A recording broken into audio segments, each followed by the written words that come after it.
Hello, thank you for joining me today. I have several big breaking news stories, stuff you're going to want updates on. I'm excited about these stories and I want to tell you about them. So thank you so much for joining me. Let's go ahead and jump right into the news.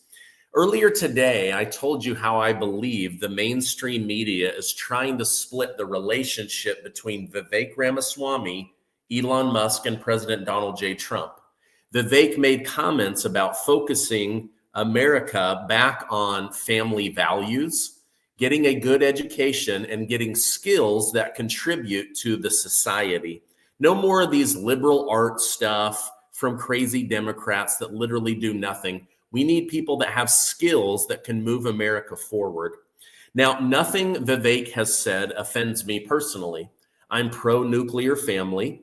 I'm pro-education. I'm pro-business. I'm pro getting skills that pays your bills. In fact, in the last week, I've spoken with my 16-year-old about getting a solid blue-collar job that would make enough money to have a family one day. Then learning everything he can and then creating his own business around those skills. I've also spoken with my 14-year-old about learning how to cut hair and then owning her own salon one day. I've even had these conversations in the last 30 days with my 10-year-old child. These are conversations that we should be having on a regular basis, pro-family, helping our kids get skills, helping ourselves get skills so that we can pay the bills. However, Vivek is getting hit hard for saying Americans need to step up the education and their skills. But this is exactly what President Trump ran on. He correctly pointed out our kids are falling behind more and more each year in the American school system. This is why he plans to abolish the Department of Education. It's not about educating kids anymore. In fact, it's a money laundering operation run by the Democrat Party in order to have influence and keep themselves in power. Now, let's be honest. Ever since President Bush came up with this no child left behind doctrine, our children are falling behind. Their testing skills prove that. Their knowledge proves that. Their reading skills, their writing skills. Many children are falling behind. So when Vivek says that we need to focus on the future, focus on families, and making sure we have an educated workforce, I think he's right. But one of the groups that I like to follow on Twitter, Clandestine, had this to say. I see Vivek getting a lot of flack for his take, but I agree with him. He's not saying we must import foreigners. He's saying our culture has deteriorated and glorifies the wrong thing, which is why we are outworked in certain fields by Asian culture. He's right. Of course, there are still brilliant American minds and hardworking attitudes that still exist, but as a collective, American society and culture has fallen immensely. Indian and Far East Asian cultures are much more rigid about family and academia. And those families that move to America are at a significant advantage because most Americans are some combination of lazy, entitled, unmotivated, chemically imbalanced, depressed, or lacking direction. US media glorifies athletes, actors, rappers, gangsters, video game streamers, OnlyFans models, as opposed to scientists, engineers, and blue-collar workers. This influences the collective youth and thus shifts the direction of our society. By the way, I'll come back to this. Did you know that if you ask most kids under the age of 20, what do you want to be when you grow up? They now say a YouTuber or a TikToker. So they're not wrong in thinking, oh, wait a minute, I want to do these things. I do this thing, so I'm not bad-mouthing it. It's how I make a living now. But before that, I had a 15-year career of doing retirement planning and insurance products. So, but if they're not focused on things that contribute to the society or to providing financially for a family, then they're going to fall behind. Okay, back to what Clandestine was saying. US media, driven by the left, has also shifted US culture to become more idealistic and broken up the nuclear family.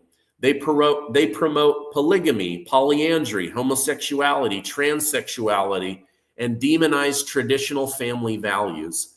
This has dramatically hindered the collective American youth from succeeding without a supportive and stable family environment. This is just a objective reality of American society. We focus on the wrong thing, which has consequences. It doesn't mean we cannot recover. It just means that if we as a society do not focus on academia, we will continue to fall behind in academia. It's as simple as that. Now, let me know over in the comments, what part of this do you agree with? What part of this do you disagree with? I believe American workers are some of the hardest working Americans, in fact, or people on the planet. In fact, regularly, people over in Europe say Americans work too hard. They don't need to work so hard. They should vacation more. They should think differently. The problem is we are programmed to think a certain way. For example, I've been telling you guys about one of our sponsors. This is not a plug, but one of our sponsors about how to use a HELOC mortgage to pay off all of your debt in under 7 years. Very few people took me up on that. It's something I've done. I literally paid off a house in my 40s using this skill set. So anyway, my point with that is not to brag about paying off a house. My point is that we're being educated to make banks more money, to make the media more money. We need to be focused and educated on making ourselves more money and helping our children get to the next level, picking up business ownership skills, entrepreneurial skills, how to think, okay, how do I get skills that my employer will give me a raise for? What are the areas of business that make the most money? These are things that we're not taught, I promise you. I talk with people all of the time. But if we were to focus on this, be educated on this, I promise you more of us would be making more money and we would have a more robust economy. But we're driven by entertainment. The media literally is dumbing us down. Our school systems are dumbing us down. Again, I don't want to beat this horse to death, but I think Charlie Kirk correctly pointed out the opposite side of this. He said, I have really good friends in both sides of the H-1B visa debate. Everyone interested needs to watch this and see how these visas are used to disenfranchise our workers and prioritize foreigners. As you should be insanely skeptical of any policy, no matter how well-intentioned, that was put together by Senator Ted Kennedy. Now, I agree with him here.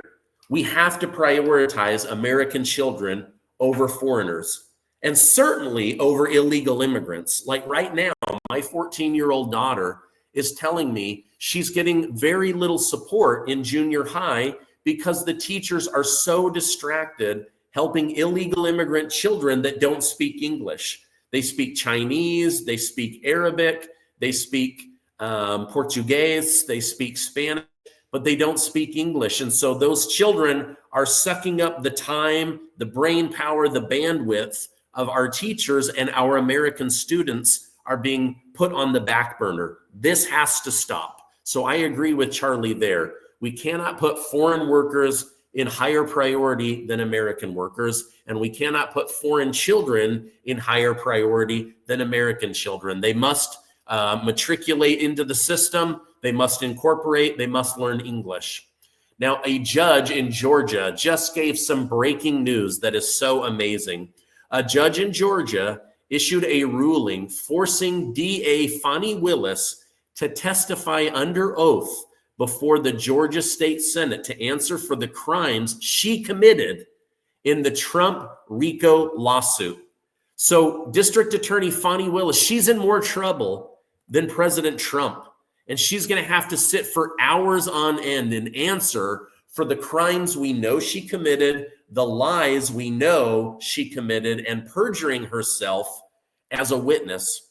Now, the Republican-led special committee will grill District Attorney Fani Willis for hours and force her to tell the truth about going after President Trump, working with the White House legal counsel, and breaking the law on multiple occasions. Not to mention the fact that she paid her lover close to $1 million for something he did not have the skills to carry out. She just wanted him to have money so that he would take her on sex vacations, which is exactly what they did. Now, let me know in the comments, are you excited for justice to be brought against District Attorney Fani Willis? I know I am. I'm definitely excited about it. All right, some more big breaking news. A $50 billion class action lawsuit aimed at exposing the weaponization of the justice system and federal involvement over 100 victims of the January 6th scam. Political prisoners and hostages of the weaponized justice system have launched a staggering $50 billion class action lawsuit against America's Department of Justice. The suit alleges wrongful incarceration, systemic harassment, irreparable harm, all orchestrated by Biden's federal government complicity. This will be led by Jake Lang and backed by federal watchdogs. These plaintiffs accuse Biden's Department of Justice of destroying their lives through loss of business, seized homes, shattered careers and reputation, and profound emotional trauma.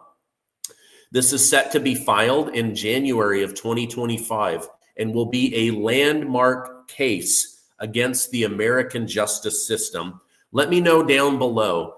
Don't you believe, now that we know that the January 6th insurrection was actually an FBI secret sting operation to humiliate Donald Trump and MAGA voters, don't you believe that these victims deserve to be financially compensated? Like, I hate that it comes from the American taxpayer. At the same time, these people had their lives, businesses, and reputations destroyed, irreparably destroyed. The only way to handle this is for the American government to cough up money. All right, another breaking story, this one from Scott Jennings, the only conservative over on CNN. He talks about Biden's disastrous presidency. He said, "This is a failed and disgraced president." When he got asked about regrets, the fact that he didn't say, "I regret that 13 American service members lost their lives in Afghanistan," to me, that he can't muster the courage to say that is now a disgrace. What happened since Election Day? He's pardoned his son Hunter. He's commuted the sentence of a bunch of evil killer thugs on death row. Not all of them, just the ones he wanted. Didn't even make a principled stand against the death penalty. He then went on vacation, which is where he is right now. This is a failed, disgraced president, and he has never, ever owned up to what happened in Afghanistan and the role that he played in destroying those families' lives and destroying his own presidency. Let me know your thoughts down below. Do you believe President Biden is a disgrace and failed president? I do. He's the worst president of my lifetime.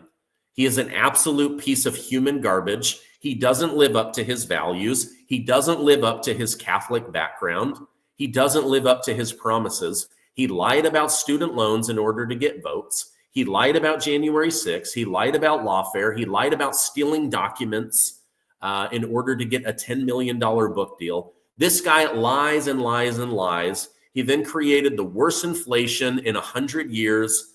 He allowed Russia to attack Ukraine, Israel to be attacked, an open border, 15 million illegal immigrants have flooded in. He is a worthless piece of garbage, and I can't wait for him to be out of office. He is literally a disgraced, useless, worthless president. He's not even president. I mean, nobody gives a crap about this guy. He's beyond lame duck. All right, another breaking news story that proves Americans want President Trump to get justice and succeed. According to Rolling Stone magazine, this week confirmed reports that special counsel Jack Smith, his prosecutors, and even staffers are lawyering up and are terrified of the prospect of a Trump DOJ investigating what they did in the dark of night. Multiple people who worked with Jack Smith and his core team have preemptively reviewed their private and professional communications to make sure they hadn't written anything that could be subpoenaed, publicly revealed, and used against them to paint a narrative of alleged misconduct or support a supposed anti-Trump bias. Of course they had anti-Trump bias. Of course they did things that are worthy of being prosecuted. I've been covering this for 2 years. Jack Smith and his team of thugs are considering asking for a blanket pardon or preemptively filing for bankruptcy. You don't do that unless you know you're guilty of something. Now, some federal investigators, including junior staff, have talked to attorneys and legal groups about possible ways to rejuvenated Trump Justice Department coming after them and making their lives a literal hell. So the hunters are now becoming the hunted, and it's about time. These people tried to ruin MAGA voters' lives, including President Donald J. Trump, and they're now about to get a taste of their own medicine. All right, now in some lighter news, President Trump has just followed through on his promise to save TikTok. He's asking the Supreme Court to delay their final decision until after his inauguration so he can look at TikTok and decide whether it should be banned in America or not. Many Democrats say that it is communist China's way of spying on Americans, while others say, hey, listen, this is about businesses having fun. It's just social media. I think there should be an investigation and then put this baby to bed so that we can all move on with our lives. Because at the end of the day, I don't think people care about TikTok. I only go on there to be entertained. It's just an entertainment platform.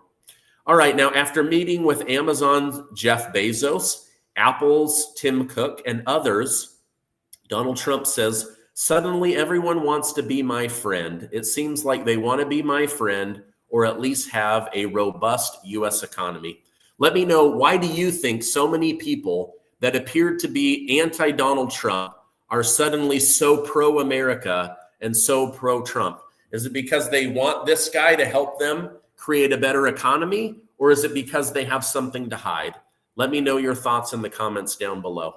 All right, I'm going to get back to my family vacation. I just had to come on and share some of these big breaking news stories with you guys. I love you so much. If you could, please give this video a like. Hit that subscribe button. We're almost to 1.9 million amazing truth seekers. I love you guys, and I will see you on the next video.